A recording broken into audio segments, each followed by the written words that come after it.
देखो भाई, 10th class का जो है ना 16 चैप्टर हम पढ़ रहे हैं प्रोबेबिलिटी, वो भी आर डी शर्मा के मैथ में से। और लास्ट टाइम हम जो है ना एक्सरसाइज 16.1 में थे, और उसमें हमने दो चीज़ों के बारे में पढ़ा। सैंपल स्पेस क्या होता टोटल, और एक इवेंट क्या होते हैं इवेंट, सैंपल स्पेस का छोटा हिस्सा होता है। और जहाँ पर कंडीशन लगी हो ना, वहाँ से मेरी इवेंट बनती है। और आपने इवेंट की बतानी होगी प्रोबेबिलिटी, तो उसका फॉर्मूला हमने पढ़ लिया भाई। क्या फॉर्मूला पढ़ा?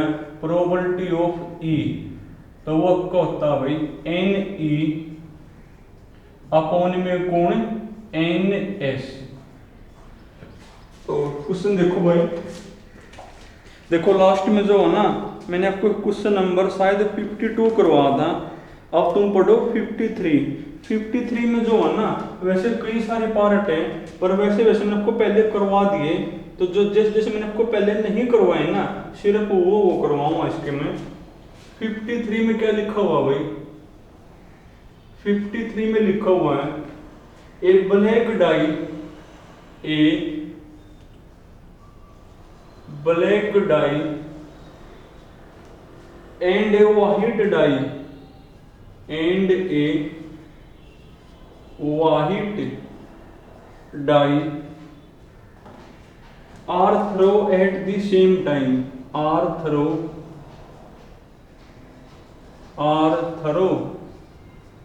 Eight the same time, at the same time. यानी एक्चुअल में वो ये कहो भाई कि दो डाई आपने एक साथ फेंक दी, दो डाइस जो है ना एक साथ आपने फेंक दी। देखो यहाँ तक तो कोई कंडीशन है नहीं, यानी यहाँ सबका सैंपल स्पेस बनेगा। और सैंपल स्पेस के अंदर कितने सैंपल पॉइंट होंगे? अगर आप दो डाइस को एक साथ फेंकोगे तो 36 बनते हैं, कई बार बता लिया। तो आप लिखोगे तो 36 बनेंगे। और वो कौन कौन होंगे, अगर आपको लिखने भी हो तो आप ऐसे लिखोगे, कौन कौन होंगे भाई, 1 1, एक 1,2, 1,3, 1,4,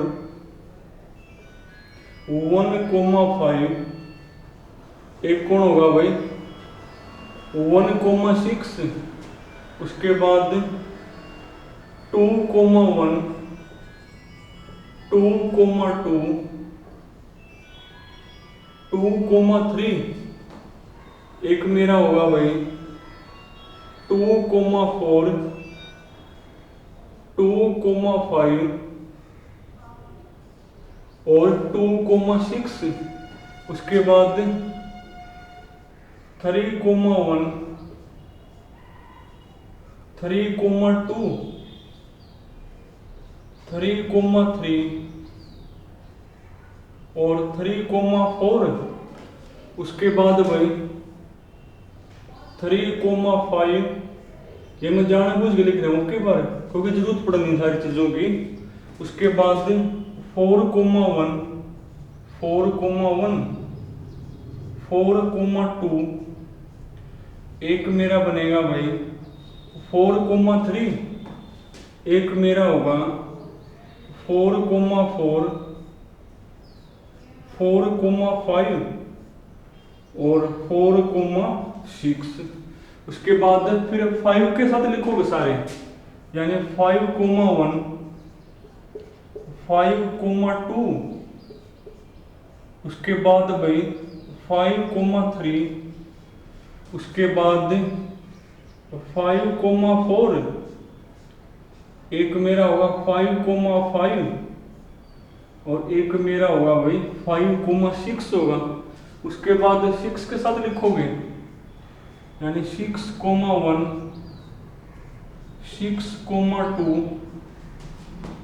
6,3, 6,4, 6,5 और एक मेरा बनेगा भाई 6,6, यानी आपके 36 बनेंगे। यानी देयरफॉर जो सैंपल स्पेस है ना, उसमें कितने सैंपल पॉइंट होंगे आपके, ये 36 होंगे। अब आपने प्रोबेबिलिटी बतानी है, what is the probability that, what is the probability किसकी प्रोबेबिलिटी बतानी है भाई? सुनो मेरी बात, जो फर्स्ट है, सेकंड है, थर्ड है, फोर्थ, फिफ्थ, सिक्स, सेवंथ और एट्थ है, ऐसे ऐसे मैंने आपको कई सारे करवा दिए भाई। तो यहाँ आपने करने हैं, मैं आपको एट्थ, नाइन्थ और जो 10th पार्ट है ना ये करवा दूँ, ये पेपर में भी आए हुए हैं और ऐसे ऐसे मैंने आपको पहले करवाए भी नहीं भाई। तो 8th पार्ट में क्या कहो है, 8th जो पार्ट है ना इसमें आपने प्रोबेबिलिटी बतानी है। किसकी प्रोबेबिलिटी बतानी है? That the product of number, that the product, that the product of number, that the product of number appear on the top, appear on the top, on the top, on the top of the two dice, of the dice is less than 9, of the dice, of the dice is less than 9 है ना, is less than 9 में, less than 9 पढ़ने पर क्या लिखा हुआ है? आपने प्रोबेबिलिटी बतानी है कि डाइस के जो दोनों फेसिस है ना, दोनों डाइस के जो फेसिस है उसके ऊपर जो भी नंबर अपीयर हो रहे हैं उन नंबर की जो प्रोडक्ट है ना वो 9 से छोटी हो, क्या वो 9 से छोटी हो, उसकी प्रोबेबिलिटी बतानी है। तो इसको इवन इवेंट मानोगे, तुम तो पूरा लिखोगे पेपर में तो भाई ऐसे लिखोगे, let E1 be the event that, आगे लिख दोगे द प्रोडक्ट पूरा पूरा लिख दोगे और उसके बाद चेक करोगे कि E1 के फेवर में कौन कौन होगा। अगर आपको वो लिखने भी हो तो ऐसे सेट के फॉर्म में लिखोगे, अगर आपको सीधा ये चेक करना हो वो कितने होंगे तो फिर आप सीधा किससे लिख दोगे, NE1। अब चेक करके बताओ दोनों फेसिस की जो प्रोडक्ट है वो 9 से छोटी कहाँ कहाँ है? देखो 1 गुना 1, 1 9 से छोटा है, 1 गुना 2, 2 9 से छोटा है, 1 2 3 4 5 6 7 8 9 और 10, ये नहीं लोगे क्योंकि 5 दूनी 10 है ना, तो 9 से बड़ी होगी प्रोडक्ट, ये नहीं लोगे तो 3 3 6 तो वो 4 10 11 12, 9 से छोटी लेनी है ना, ये भी लोगे तो 11 12 13 14 15, उसके बाद ये लेने नहीं और 16 ये नहीं लेने को क्योंकि 6 दूनी 12, 9 से बड़ी है ना, ये तो आपने लेने नहीं, तो यहाँ तक कहोगे तभी फिर भूलेगा मैं। 1 2 3 4 5 6 7 8 9 और 10 और ये सारे हैं आपके 16 बने थे भाई। अगर सही है तो प्रोबेबिलिटी कौन होगी? तो प्रोबेबिलिटी ऑफ E1 तो वो मेरी बनेगी 16 बटे टोटल भाई 36, यानी 8 दूनी 16, 18 दूनी 36, 4 दूनी 8, 9 दूनी 18, यानी आपकी बनेगी 4 बटे 9 बनेगी वो। और देखो इससे जो आगे वाला पार्ट है ना उसमें लिखा हुआ भाई कि जो नंबर है ना, the difference of the number, जो आपका 9th पार्ट है उसमें क्या कहो है, that the difference, that the difference, that the difference of the number, of the number, that the difference of the number appear on the top, appear on the top, on the top of the two dices, of the two dices, two dices is 2 भाई। और दोनों dice के ऊपर जो number appear हो रहे हैं ना उनका डिफरेंस क्या हो, 2 हो, उसकी प्रोबेबिलिटी बताओ। तो इसको फिर कोई इवेंट मान लोगे तो तुम खुद मान लियो, इसको E2 मान लियो, लिख दियो आगे, let E2 be the event that the difference, सारा कुछ लिख दोगे फिर। अब चेक करोगे किसके फेवर में कौन कौन होगा, यानी NE2 देखो भाई किन किन का जो डिफरेंस है वो 2 है। एक तो ये हो गया, वो 3 में 1 गया 2, एक और कहाँ पर बनेगा 2, उसके बाद 3, 5 में 3 गया 2, 3 हो गया, उसके बाद 4, 4 एक ही हो रहा 5, 6, 6 के बाद 7, 7 ही बनते होंगे शायद, अगर मैं कोई भूल रहा तो तुम कर लियो भाई।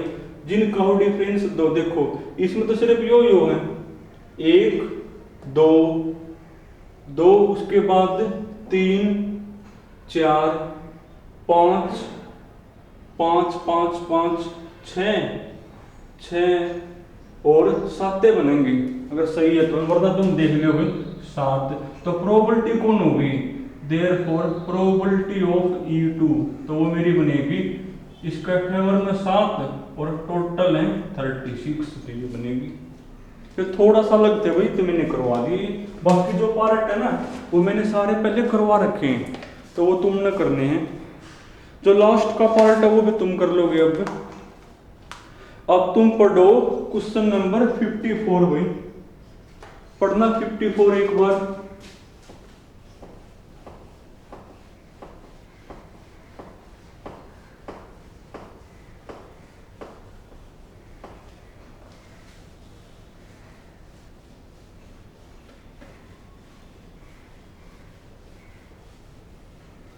देखो जो 54 है ना, 54 में लिखा हुआ है a bag contain, question number 54 है भाई, a bag contains, a bag contain cards which are numbered, cards which are numbered from, which are numbered from कहां से कहां तक भाई 2 to 90, 2 to 90। कोई बैग है भाई, उस बैग में कार्ड है, उन कार्ड्स के ऊपर नंबर लिखे हुए कहां से कहां तक 2 से लेकर 90 तक। अब उसके बाद कौन है, a card is drawn at random, a card is drawn, a card is drawn at random from the bag. तो एक कार्ड आपने बाहर निकाल लिया। देखो यहां तक तो कोई कंडीशन है नहीं कि 2 से लेकर 90 तक के नंबर हैं, उनमें से एक नंबर आपने बाहर निकाल लिया। यहाँ तक तो कोई कंडीशन नहीं, बस कैसा नंबर है वो, तो यहाँ सबका सैंपल स्पेस बनेगा। तो सैंपल स्पेस के अंदर कितने सैंपल पॉइंट होंगे बताना। 2 से लेकर 90 तक कितने नंबर होते हैं, कैसे चेक करोगे। 90 में तो 2 करोगे -88 और उसमें 1 जोड़ना होता है, यानी आपके कितने बनेंगे 89 बनेंगे। तो 89 सैंपल पॉइंट होंगे। अब आपको प्रोबेबिलिटी बतानी है, find the probability, find the probability.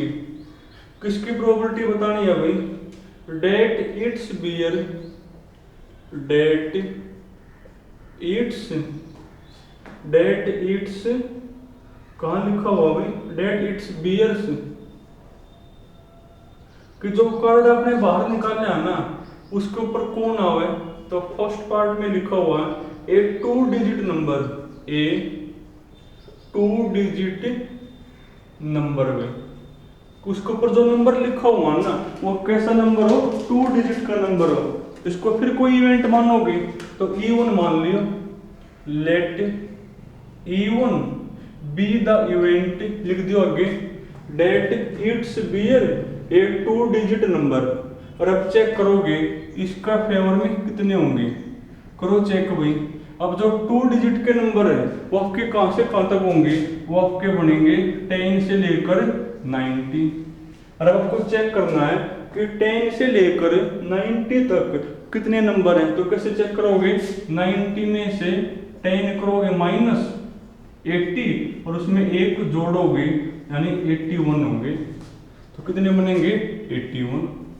तो प्रोबेबिलिटी कौन होगी, तो देयरफॉर प्रोबेबिलिटी ऑफ E1 तो वो मेरी बनेगी 81 अपॉन में टोटल 89। इसके बाद जो आगे वाला पार्ट है उसमें हमने किसकी प्रोबेबिलिटी बतानी है भाई, a number which is a number which